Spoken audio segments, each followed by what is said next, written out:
Dans les Pays de la Loire, l'artisanat est représenté par 59 000 entreprises. En 2017, 800 d'entre elles ont bénéficié d'un accompagnement individuel par la CMAR, c'est-à-dire la Chambre des métiers et de l'artisanat de région. Diagnostic, conseil, économie d'énergie, transmission, absolument tout y passe. Et pour aller plus loin, le conseil régional, soucieux de la santé de ces entreprises, vient de signer un partenariat avec la CMAR. Objectif, renforcer la coordination des deux collectivités pour être encore plus efficace auprès de l'artisanat. C'est la cohérence de cet engagement commun, c'est d'être sur les mêmes objectifs, en tout cas d'être sur les mêmes approches et de faire en sorte de déployer un dispositif qui soit cohérent par rapport aux attentes économiques du territoire.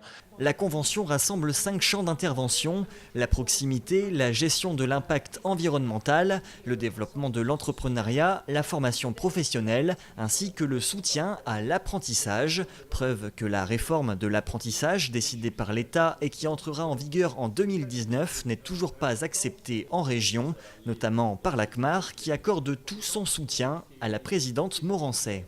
C'est bien parce qu'elle nous a prouvé par le passé qu'elle a complètement assumé cette responsabilité et qu'en tout cas, elle a mis les moyens nécessaires et elle a mis les dispositifs. Et Madame la Présidente en a rappelé quelques-uns tout à l'heure, mais elle nous a présenté aussi la semaine dernière la prépa apprentissage qui a été reprise dans le cadre des propositions du gouvernement.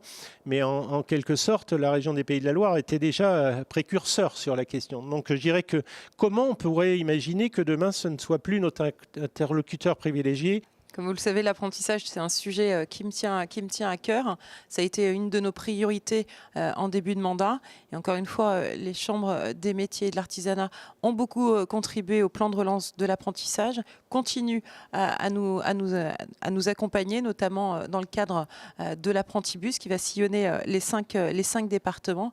Alors la réforme, elle est engagée, mais on continue bien évidemment à avoir des discussions avec l'État pour que les régions n'ont pas pour défendre leur précaré, mais plutôt accompagner chaque territoire, chaque CFA au plus près des futurs apprentis, des apprentis ou des entreprises.